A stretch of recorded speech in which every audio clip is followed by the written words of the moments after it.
Bonjour à tous, j'espère que vous allez bien. Je vous retrouve pour ce 66e numéro du podcast Entre deux mondes dans lequel je tente de vous donner ma compréhension, ma vision subjective de l'au-delà, des mondes subtils. En clair, tout ce qui se passe en dehors de ce qu'on peut percevoir durant notre incarnation.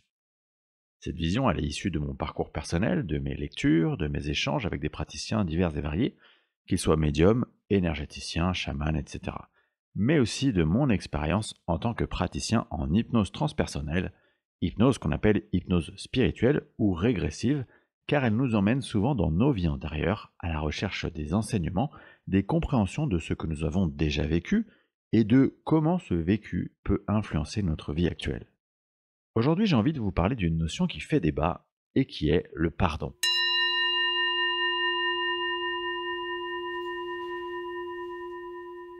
Et quand je parle de pardon, je fais évidemment référence à des événements douloureux de vie, des événements qu'on peut vivre dans notre incarnation et qui nous marquent pour le restant de notre vie, que ce soit de manière consciente ou inconsciente. Rentrons dans le vif du sujet pour comprendre pourquoi cette question elle fait débat parmi les personnes qui sont sur un chemin d'éveil spirituel. Je le dis souvent, mais c'est toujours important de le rappeler, avant de nous incarner, nous choisissons quasiment tous les paramètres de notre incarnation. Notre famille, donc nos parents, nos frères, nos sœurs, nos amis, notre pays, notre origine sociale, notre apparence physique, nos blessures familiales, notre religion éventuelle, notre caractère et toutes les expériences marquantes d'une vie. Ces expériences marquantes d'une vie sont souvent vécues en interaction avec au minimum une personne ou plusieurs personnes, et ça s'appelle des contrats d'âme ou des accords d'âme. C'est-à-dire que concrètement, je vais jouer tel rôle pour toi et toi en retour, tu joueras tel rôle pour moi. Par exemple, imaginons un père totalement absent d'un point de vue affectif ou émotionnel, eh bien vous pouvez être sûr que ce père et son ou ses enfants, ils ont un contrat d'âme qui stipule qu'il doit jouer ce rôle du père absent parce que c'est nécessaire dans la construction de la personnalité de ses enfants. Et inversement, il y aura probablement aussi un contrat qui stipule que ces enfants, de par leur comportement en réaction à cette absence, ils viendront faire travailler leur père sur la compréhension de son attitude vis-à-vis d'eux. Bref, donc tout ça pour dire que quasiment tout est décidé à l'avance.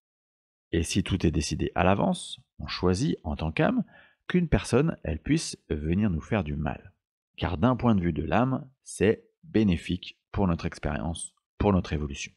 Ce qui ne veut pas dire bien sûr qu'en tant qu'être incarné, c'est facile à vivre, on s'entend.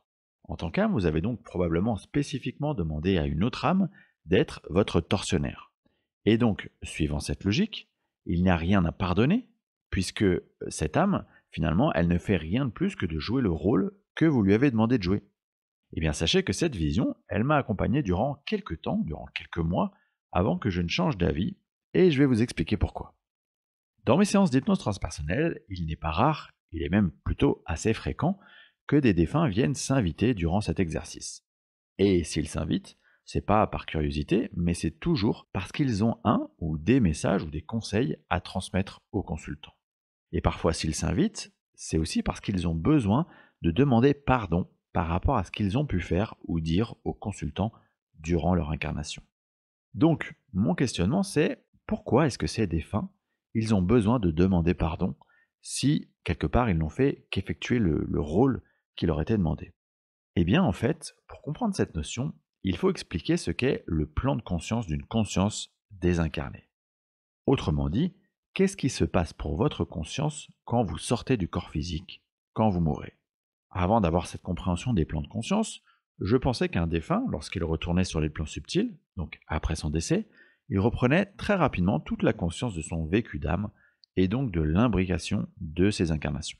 Eh bien non, c'est pas exactement comme ça que ça se passe. En fait, pour une majorité de défunts, lorsqu'ils reviennent sur les plans subtils, ils sont encore assez imprégnés de tout ce qui s'est passé durant leur incarnation. Et une partie de leur travail d'évolution, en tant qu'âme, c'est d'arriver à se désimprégner par eux-mêmes de la lourdeur de ce qu'ils ont pu vivre ou fait vivre aux autres. En clair, imaginons qu'une âme, elle a accepté de jouer le rôle d'un homme qui va faire subir des incestes à ses enfants ou ses petits-enfants. Son incarnation se déroule comme il était prévu qu'elle se déroule, et au sortir de cette incarnation, cet homme, redevenu conscience désincarnée, il va probablement porter en lui la culpabilité de ce qu'il a fait subir à ses enfants ou à ses petits-enfants. Dans cet état de conscience, c'est comme si ce sentiment de culpabilité, ça le maintenait dans un plan de conscience relativement bas. Un plan de conscience qui l'empêche donc de comprendre que tout ça finalement, c'était un jeu qui était prévu avant l'incarnation. En clair, que tout ce qu'il n'a fait, c'était simplement remplir le rôle qui était prévu pour lui. Attention, je précise que ce plan de conscience sur lequel il se situe et qui est donc relativement bas, ça n'a rien à voir avec le plan qu'on appelle le bas astral. En l'occurrence, cet homme, pour reprendre mon exemple, il est remonté comme il se doit sur les plans célestes, donc tout s'est bien passé, entre guillemets, tout s'est passé comme ça devait se passer au sortir de son incarnation. Simplement, tout comme sur Terre, on peut parfois rester en boucle autour de certaines notions comme la rancœur, la colère, la tristesse, ou dans ce cas, dans mon exemple, la culpabilité. Et bien quand on remonte sur ce plan, ces émotions, elles peuvent subsister en nous et nous maintenir dans une sorte d'état stagnant, état duquel il faudra se libérer. Et quel meilleur moyen de s'en libérer que d'avoir finalement l'opportunité d'expliquer à la personne victime, entre guillemets, ce qu'il s'est passé, dans quel état il est, et de demander à être pardonné. C'est donc exactement ce qu'il peut se passer en séance d'hypnose transpersonnelle. L'univers offre à cette conscience désincarnée la possibilité d'obtenir un pardon et donc d'évoluer sur un autre plan de conscience, un plan de conscience plus élevé. Est-ce que pour autant ça signifie que si vous avez été la victime, vous devez pardonner quoi qu'il arrive? Eh bien non. Enfin je veux dire, il vous appartient de choisir ou non de pardonner selon ce que vous avez vécu, selon le cheminement que vous avez effectué depuis cet événement. Et donc, c'est important de s'enlever toute pression par rapport à cette notion de pardon. La clé pour vous, si vous êtes concerné, c'est d'être tolérant envers vous-même. Pensez à vous en priorité et n'accordez ce pardon que si vous vous sentez aligné avec cet acte. Je vous ai dit tout à l'heure qu'en séance, il est fréquent que les défunts du consultant viennent apporter un message, ou en l'occurrence demander pardon. Et c'est le cas de l'extrait que je vais maintenant vous diffuser. Virginie Leparquet, médium connecté à l'énergie de la consultante, Martine, capte l'énergie du père de la consultante. C'était un père totalement absent, incapable d'exprimer ses émotions, et qui a malgré lui favorisé un contexte dans lequel sa fille a été rejetée durant toute son enfance. Cette séance, elle est d'autant plus particulière et chargée en émotions qu'elle est réalisée en présentiel à 3 avec la médium au domicile de la consultante. Je vous remercie infiniment pour votre écoute fidèle et je vous dis à très très vite pour le prochain épisode du podcast Entre deux mondes qui parlera des mémoires transgénérationnelles.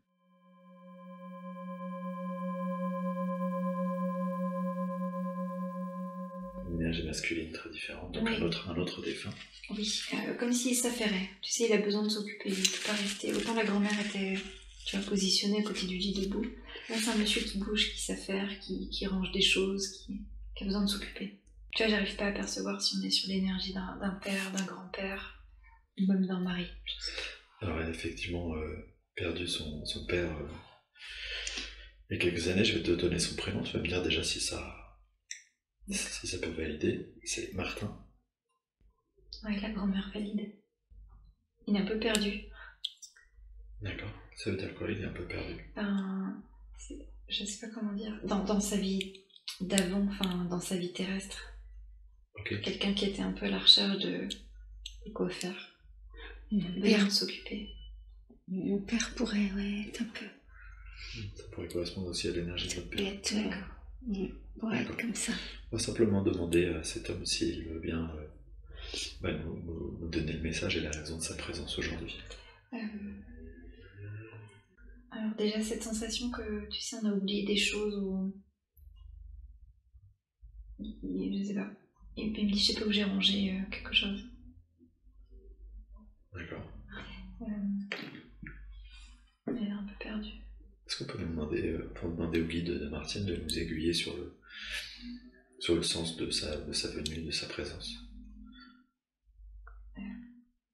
C'est particulier du coup. C'est comme si Martine pouvait l'aider.